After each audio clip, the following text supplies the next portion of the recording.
My name is Patricia Clay. My name is Lizzie Beatrice Ryan Stevenson. I'm Lavetta Watson. My name is Andrea Hood Crum. I am 89 years old. I've been quilting about 50 years or better. I grew up in the country with my grandmother, my mother, and my grandfather, and my brother, and we had fun in the country. We worked on the farm. We had gardens. We raised everything you needed to eat. We had it. And after all of the products, the cotton and everything is picked during the fall, my grandmother would have a quilting group.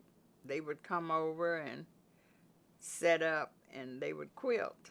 This is how I learned how to put the quilts together and what to do in quilting. I started quilting because when I was a kid, I used to have to be the one that kept the needles threaded while my aunts and grandmothers quilted.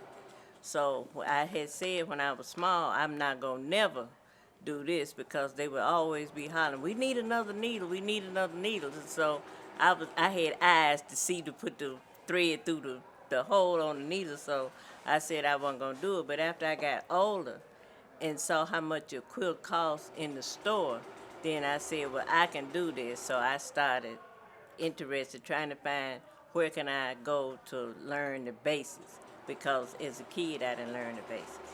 It was something I just always wanted to be a home economics teacher, and I don't know why, but I like the idea of cooking and sewing and learning.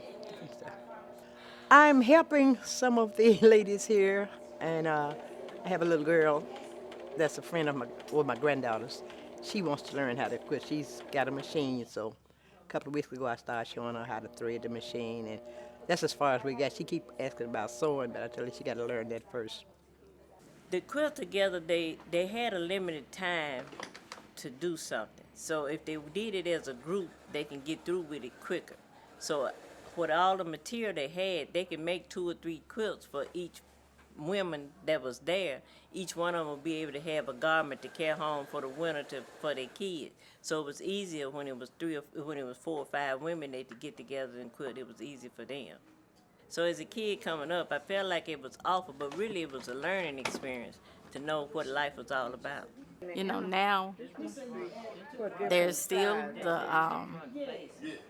people that quilt, not necessarily in their backyard or in groups and communities, but this is similar to that. And the ladies are very helpful with teaching you the terminology and other little tidbits that you need to know to quilt. It's unfinished at this time, but I've got to go back and do my ditching and finish it off. And it's superheroes, and I included Black Panther. I did that in remembrance of my family. Not say giving it to them, I keep them myself.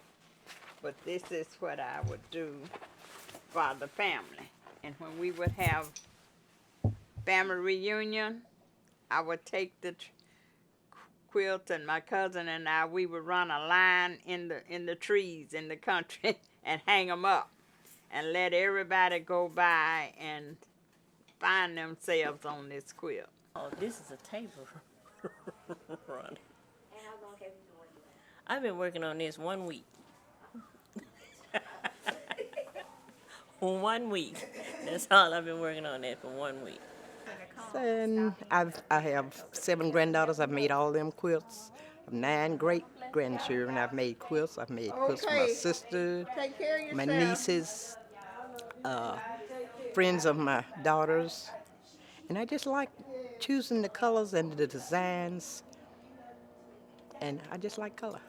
It's very part of Black culture, because this is the only way that we could express ourselves through slavery, through keeping our children warm and keeping ourselves warm. this was the only art that we had that we knew that couldn't nobody take from us, and it was passed down from one generation to next.